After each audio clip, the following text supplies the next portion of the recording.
চলাচল করে।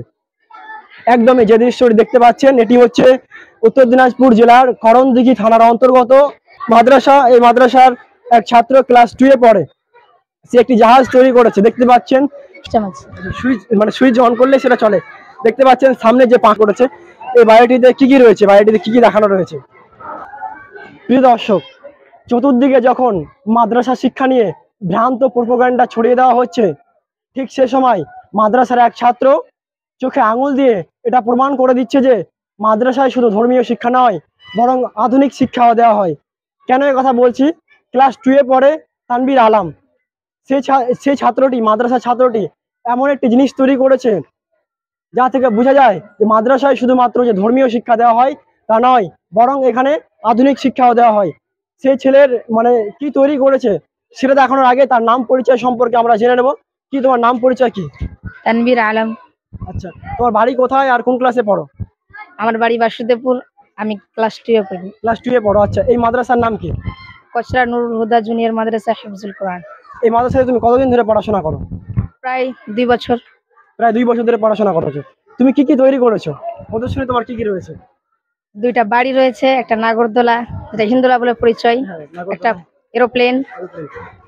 যে এরোপ্লেন, সে জাহাজ তৈরি করেছে, সেটি বাস্তবেও চলাচল করে। আমি বলবো তানবীর আলমকে সেই জিনিসটি দেখানোর জন্য, প্রদর্শন করার জন্য, সেটা কিভাবে কাজ করে। আসুন, আপনারাও আসুন, কি সে তৈরি করেছে সেটা আপনাদেরকে আমরা অবশ্যই দেখাবো।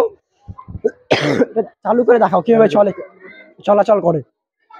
একদমই যে দৃশ্যটি দেখতে পাচ্ছেন এটি হচ্ছে উত্তর দিনাজপুর জেলার করণদিঘি থানার অন্তর্গত দোমোহনা অঞ্চলের যে গোপালপুর পার্শ্ববর্তী এলাকা, যে কচরা রয়েছে, কচরা নুরুল হুদা জুনিয়র হিফজুল কোরআন মাদ্রাসা। এই মাদ্রাসার এক ছাত্র ক্লাস 2 এ পড়ে, সে একটি জাহাজ তৈরি করেছে। দেখতে পাচ্ছেন শুধু তৈরি করেছেন সেটা নয়, বরং এই জাহাজ বাস্তবেও চলাচল করতে পারে। আর তার এই যে প্রদর্শনী দেখতে পাচ্ছেন, শুধুমাত্র এই জাহাজ তৈরি করেছে সেটা নয়, বরং পাশাপাশি তৈরি করেছে একটি বাড়ি এবং একটি দোলনাও। এটি কিভাবে কাজ করে? এটি সুইচ সিস্টেম আছে। সুইচ অন করলে সেটা চলে। দেখতে পাচ্ছেন সামনে যে পাখাগুলো রয়েছে, সে পাখাগুলো চলে। এটা কি ব্যাটারি সিস্টেম নাকি? জি, ব্যাটারি চার্জ করতে হয়। তোমার এই ধারণা কোথা থেকে আসলো যে তুমি এই জিনিসটা তৈরি করবে? যখন মাথার উপর দিয়ে উড়ে যেত তখন আমারও কি হতো বানাবার। আচ্ছা, যখন জাহাজ উপরে উড়ে যায় তখন মনে হলো যে তোমাকে কিছু একটা তৈরি করতে হবে। তোমাকে এটা তৈরি করতে কে কে সহযোগিতা করেছে, না নিজে থেকে করেছো? আমি নিজে থেকে করেছি। নিজে থেকে বুদ্ধি আসলো যে কিছু একটা তৈরি করতে হবে, তারপরে তুমি তৈরি করেছো। আর কি কি রয়েছে তোমার এখানে? এটা একবার সামনে এদিক দিয়ে নিয়ে দেখো। দেখতে পাচ্ছেন বাস্তব জগতের যে এরোপ্লেন হয়, সেই জাহাজের মতোই কিন্তু চলছে। এবং সামনে আমার ক্যামেরা পার্সনকে বলবো দেখানোর জন্য, এগিয়ে চলেছে। যেরকম জাহাজ রয়েছে সেরকম এই জাহাজটিও রয়েছে, এবং সামনে পাখাগুলো রয়েছে। আপনারা দেখতে পাবেন যে সামনে পাখাগুলো চলছে। অসাধারণ প্রদর্শনী এই মাদ্রাসা পড়ুয়ার। সে আর কি কি তৈরি করেছে সেটাও জানাবো। দেখতে পাচ্ছেন এখানে প্রচুর মাদ্রাসার ছাত্রছাত্রীরা রয়েছে। এবার তানবীর আলমকে অনুরোধ করব আর তার যে আরো একটি প্রদর্শনী রয়েছে সেটি দেখানোর জন্য। আর কি রয়েছে? এটা নাগরদোলা। আচ্ছা, এটা কিভাবে কাজ করে একটু দেখাও। এটাও মোটর সিস্টেম।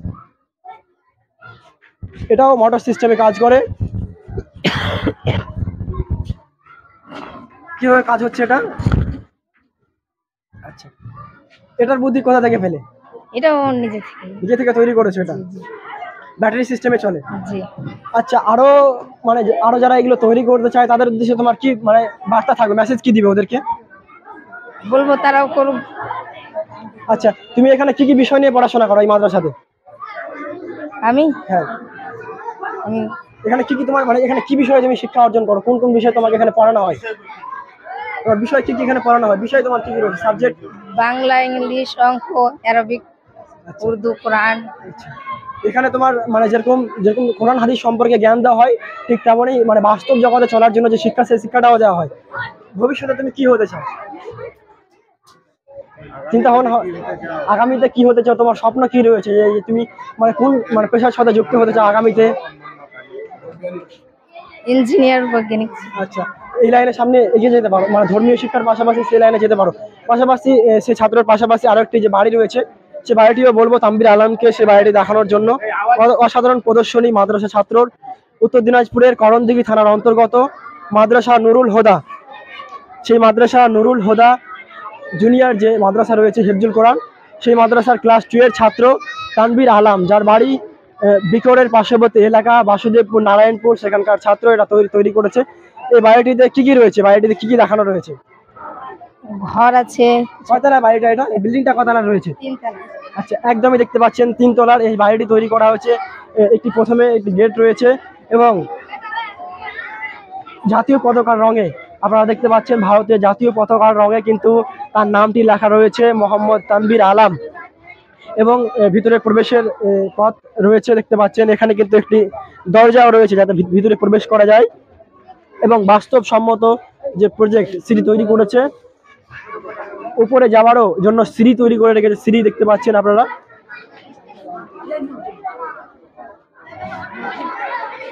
দারুণ প্রতিভা, তার এই প্রতিভার মাধ্যমে কিন্তু এই ঘর বাড়িটি তৈরি করেছে। 3 তলা বিশিষ্ট এই বাড়িটি সে তার নিজের পরিশ্রমের ফলে তৈরি করেছে। সব উপরে ভারতের জাতীয় পতাকা দেখতে পাচ্ছেন, সব উপরে ভারতের জাতীয় পতাকা রয়েছে। একদমই তার যে প্রদর্শনী সেটি প্রশংসার যোগ্য। মাদ্রাসা ছাত্র হয়ে মাদ্রাসা শিক্ষার পাশাপাশি যে আধুনিক বিশ্ব সম্পর্কে সচেতন এবং সে যে তৈরি করেছে সেটি সত্যি প্রশংসার যোগ্য, তা এই তার প্রদর্শনীর মাধ্যমে ফুটে ওঠে। এবার দর্শক আমরা জেনে নেব তার যে প্রদর্শনী রয়েছে, এই প্রদর্শনীতে কত সময় লেগেছিল এগুলো তৈরি করতে, কতটা মেধা লেগেছিল, কতদিনের পরিশ্রম লেগেছিল এগুলো তৈরি করতে। হ্যাঁ বলো, মানে বাড়িটি তৈরি করতে কত সময় লেগেছে? 28 দিন। 28 দিন, প্রায় 1 মাস মতো এই বাড়িটি তৈরি করতে সময় লেগেছিল। আর যেটি রয়েছে, যেটি দোলনা বললে, হিন্দোলা বলে পরিচিত, এটি কতদিন লেগেছিল সময়? 32 দিন সময় লেগেছিল। আচ্ছা, এটা কি একসাথে তৈরি করতে নাকি আলাদা আলাদা সময় তৈরি করতে? আচ্ছা, আর তারপরে জাহাজটি তৈরি করতে কত সময় লেগেছিল? 40 থেকে 45 দিন। 40 থেকে 45 দিন সময় লেগেছে। সেগুলো কি এক সময়ের মধ্যে তৈরি করেছিল নাকি আগে কোনটা তৈরি করেছে সব বোঝাবে? বাড়িটি প্রথমে তৈরি করা কমপ্লিট হয়ে যাওয়ার পরে তো ওটা তৈরি করেছিল নাকি? প্রথমে বাড়িটি তৈরি করলে সময় লাগলো 28 দিন প্রায়, তারপরে তখন এই দোলনাটি তৈরি করলে নাকি? দোলনাটি তৈরি করতে কতদিন সময় লাগলো বললে? 32 দিন। এই দোলনা কমপ্লিট হয়ে যাওয়ার পরে এটি তৈরি করেছিলেন নাকি সেই সময় এক সময়? কমপ্লিট হবার পর। আচ্ছা, কমপ্লিট হওয়ার পরে তৈরি করছো। বাড়ি তৈরি করেছো নাকি এখানে মাদ্রাসা? আমার পিসির বাড়িতে। পিসির বাড়িতে তৈরি করে মাদ্রাসাতে এটা আর কি নিয়ে এসছো। আচ্ছা, এবার তোমার আগামীতে এরপরে তোমার কি বানানোর মানে ইচ্ছা রয়েছে? যে আগামীতে ধরো বাড়ি তৈরি করলে, জাহাজ তৈরি করছো, আগামীতে তোমার আর কি তৈরি করার ইচ্ছা রয়েছে? বলো। ব্রেক ডান্স আর হেলিকপ্টার এবং ব্রেক ডান্স আগামীতে তৈরি করার ইচ্ছা রয়েছে। মানে সেগুলো কিভাবে তোমার মাথায় আসলে এগুলো তৈরি করতে হবে? আমি নিজে থেকে ক্যামেরার দিকে দেখে বলো। আমি নিজে থেকে ভাবি, চিন্তা করি। আচ্ছা, আচ্ছা, কখন এগুলো চিন্তা করো? ফ্রি টাইমে, যখন মানে অতিরিক্ত সময় থাকে তখন একটা ভাবো যে না, কিছু একটা তৈরি করতে হবে, সেটা জাহাজ হোক বা ভবিষ্যতে হেলিকপ্টার হোক, কিছু একটা তৈরি করতে হবে।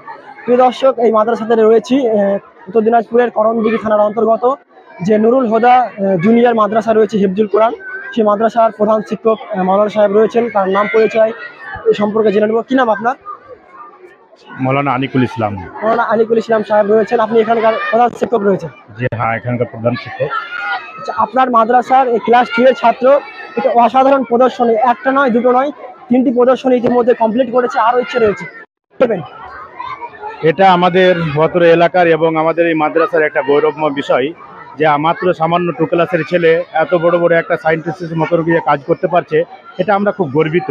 এবং শুধু এটা নয়, এবং লেখাপড়াতেও সে মেধাবী। কারণ হচ্ছে যে আমাদের এই জায়গাতে নার্সারি থেকে নিয়ে ক্লাস 8 পর্যন্ত প্রায় ছাত্রছাত্রী আমাদের 900, এবং গ্রুপ হেভস যে আমাদের গ্রুপ হেভ যে এখানে রয়েছে আমাদের 211 জন ছাত্র। এই 211 জন ছাত্রের মধ্যে হইতে প্রথম স্থান অধিকার করেছিল এই তানভীর আলম। আবার উপরন্ত শিক্ষার দিক দিয়ে তারপরে এই পাশাপাশি বিভিন্ন সময়ে যখন সমস্ত ছেলেরা খেলতে যায়, সে খেলার সময়কালে সে একটা এই সুন্দরগুলো যেমন ঘর, আবার হেন্ডোলা, তারপরে এই জাহাজ নির্মাণ করতে তাকে সহযোগিতা করেছে। বিভিন্ন সহপাঠী তাদেরকে সহযোগিতা করেছে বিভিন্ন দিক দিয়ে। উপরন্ত খুব একটা অর্থশালীও নয়। তারপরে আপনারা দেখছেন যে এই মাদ্রাসাটা 1988 সাল থেকে নিয়ে 2017 সালে আমাদের এখানে কোরআনুল হেফজুল কোরআন বিভাগটা খোলা হয়েছিল। তার পাশাপাশি শুধু দীক্ষা নয়, শুধু কোরআনের সাথে সাথে এখানে আধুনিকতার উপরে বাংলা, হিন্দি, ইংরেজি, অঙ্ক বিভিন্ন ধরনের শিক্ষা দেওয়া হয়। এবং এর সাথে সাথে আমরা গৌরবিত যে একটা সামান্য ছোট একটা ছেলে, তার জন্য আমরা প্রত্যেকেই এবং সবাই আমরা নির্লস, আমরা সম্পূর্ণ প্রচেষ্টা আমরা দিয়ে যাচ্ছি এই ছেলেটা ভবিষ্যতে কোরআনের হাফেজ হয়ে যেন দেশের মধ্যে একটা আলোড়ন সৃষ্টি করতে পারে। ও বিভিন্ন জায়গাতেও বিভিন্ন ধর্মাবলম্বী মানুষদের কাছে এই বার্তাটা আমি পৌঁছে দিতে চাই যে মাদ্রাসায় শুধু কোরআনই শিক্ষা দেওয়া হয় না বা হাদিসের শিক্ষা দেওয়া হয় না, এর সাথে সাথে যে ইংরেজি, অঙ্ক, আরবি বিভিন্ন বিষয়ের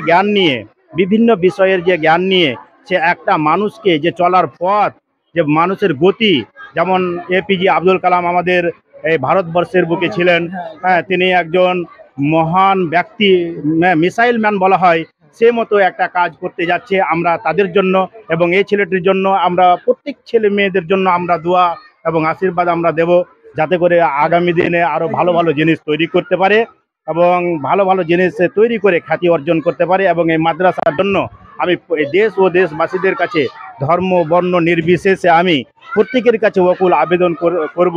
কারণ হচ্ছে যে এই ছেলেগুলো দেখছেন, এটা হচ্ছে তানবীর আলম, একেবারে নিতান্ত গরিব এলাকাতে এই মাদ্রাসাটা থাকতে গেলেও এখানকার কমিটি এবং পরিচালন সমিতি সুদক্ষর সহিত মাদ্রাসাটার পিছনে তারা নির্লস, তারা পরিশ্রম দিয়ে যাচ্ছে একমাত্র ভবিষ্যতের উদ্দেশ্যে, যে নেকির আশাতে। কারণ হচ্ছে যে এখানকার অত্র এলাকার মানুষরা এত ভালো এবং সুনামধন্য যে এরা আমাদের এই মাদ্রাসাতে কোনো হোস্টেল খুলতে দিচ্ছে না। কারণ হচ্ছে যে অত্র এখানে জায়গির প্রথা রয়েছে, যেমন জায়গিরি ব্যবস্থা আমরা শুনেছি আগে রাজা বাদশাদের যুগে যে জায়গিরি প্রথা। তো এই জায়গিরি প্রথা হিসেবে এখন পর্যন্ত গ্রামের মানুষ খুব সুন্দর করে একটা নিজের ছেলেকে যেমন ভাবে খাওয়ায়, তেমনি আমাদের এই ছেলেপিলেদেরকে খাওয়ানো হচ্ছে। 211 জন ছাত্র, প্রত্যেকেই কিন্তু জাগির। আমরা হোস্টেল করতে পারি না, শুধুমাত্র অর্থ অভাবে আমরা হোস্টেল করতে পারছি না, জায়গিরি খাচ্ছি। একদমই। তোমার বর্তমান বয়স কত হবে? 14 প্রায় 14-15 বছর বয়স তোমার। কি বলবে এর পিছনে? তোমার আজকে তুমি এই জায়গাতে আসলে এর পিছনে তোমার অনেকের সহযোগিতা অবশ্যই রয়েছে। তোমার বাবার নাম কি? এমডি আজমাল হোসেন। তোমার বাবাও অনেকটা খুশি হবে যে তার ছেলে একদমই যখন সে তার যে সাফল্য, সে সাফল্য শুধুমাত্র তার একার সাফল্য নয়, বরং এটা সবার সাফল্য। গোটা যেরকম মাদ্রাসার যেমন সাফল্য, এবং তার এলাকা গ্রামবাসী সবারই তার এটা একটা সাফল্য। প্রিয় দর্শক, আপনারা জানেন MF নিউজ টিভি 24 বিশেষ করে আমরা সমাজের প্রান্তিক এবং সমাজের মাদ্রাসা, আমরা সমাজের বিভিন্ন সমস্যার কথা যেরকম তুলে ধরি, আমরা সমাজের প্রান্তিক মানুষের কথা যেমন তুলে ধরি, বিভিন্ন পিছিয়ে পড়া মানুষের কথা তুলে ধরি।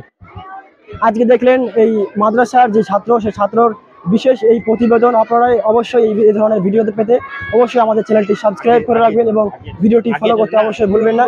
এবং পাশাপাশি প্রধান শিক্ষকের অনুমতি অনুযায়ী আমাদের পুরো যে মাদ্রাসাটা রয়েছে সেই মাদ্রাসাটাও আমরা অবশ্যই দেখাবো।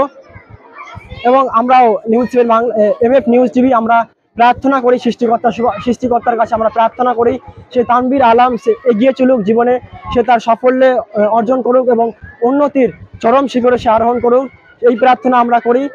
এ বিষয়ে আরও যে মাদ্রাসা রয়েছে সেই মাদ্রাসার বাউন্ডারি অল যেগুলো রয়েছে সেগুলো আমরা আপনাদেরকে অবশ্যই তুলে ধরবো, আপনারা দেখতে থাকুন। মাদ্রাসার যে বিল্ডিংগুলো রয়েছে, অল রয়েছে, সে অলগুলো আমরা আপনাদেরকে দেখাচ্ছি। আমরা এই পাশে যেগুলো বিল্ডিং রয়েছে, দুপাশে বিল্ডিংগুলো রয়েছে, এদিকে বিল্ডিংগুলো দেখাবেন। আচ্ছা, ব্লক সি বিল্ডিং রয়েছে, এটা হচ্ছে ব্লক সি গ্রুপ হেড। মানে এখানে কোরআন মুখস্থ করানোর ব্যবস্থা রয়েছে। উপরন্তু আমাদের এই দিকে দেখছেন, এদিকে দেখান, এদিকে দেখছেন আমাদের এই জামে মসজিদ। প্রায় আজ থেকে নিয়ে প্রায় 70 বছর আগে থেকে আমাদের এই জামে মসজিদ এখনো পর্যন্ত অটুট রয়েছে। এবং এই জামে মসজিদের সাথে সাথে যে ওই জামে মসজিদের এই পাশে যে আমাদের দেখছেন যে 5টি রুম রয়েছে, এবং ওইদিকে আমাদের যে টিনের উপরে রয়েছে টিন এবং নিচে রয়েছে ইট, এগুলো আমাদের সমস্ত নার্সারি, এগুলো হচ্ছে আমাদের নার্সারি। তারপরে এটা হচ্ছে আমাদের ব্লক যে ব্লক আমাদের নার্সারি থেকে নিয়ে ক্লাস 4 পর্যন্ত লেখাপড়া শিক্ষা দেওয়া হয়। তারপরে এদিকে আপনারা দেখতে পাচ্ছেন যে রয়েছে যেটা পূর্ব বিল্ডিং, সেটা হচ্ছে ব্লক বি। এই ব্লকে রয়েছে আমাদের 5 to 8। তারপরে রয়েছে আমাদের ওই নার্সারি বাচ্চারা, এখানে টিনের বেড়া দিয়ে যে আপনারা দেখছেন ঘর করা রয়েছে, এগুলোতে রয়েছে নার্সারি, ছোট ছোট বাচ্চারা লেখাপড়া করে। তারপরে রয়েছে আমাদের টয়লেট বা বাথরুম। এদিকে আমাদের রয়েছে আবার নতুন দ্বিতল যে ভবনটি তৈরি করা হচ্ছে, এটি হচ্ছে আমাদের দ্বিতল। উপরে আমাদের ক্লাসের ছোট ছোট বাচ্চারা ক্লাস করছে। তারপরে আমাদের একটা নতুন অফিস মাদ্রাসায় নির্মাণ হচ্ছে, তৈরি হচ্ছে। আপনাদের কাছে বকুল আবেদন যে আপনারা এই মাদ্রাসার জন্য আর্থিক ও বিভিন্ন ধরনের সহযোগিতা করে উপকৃত করবেন।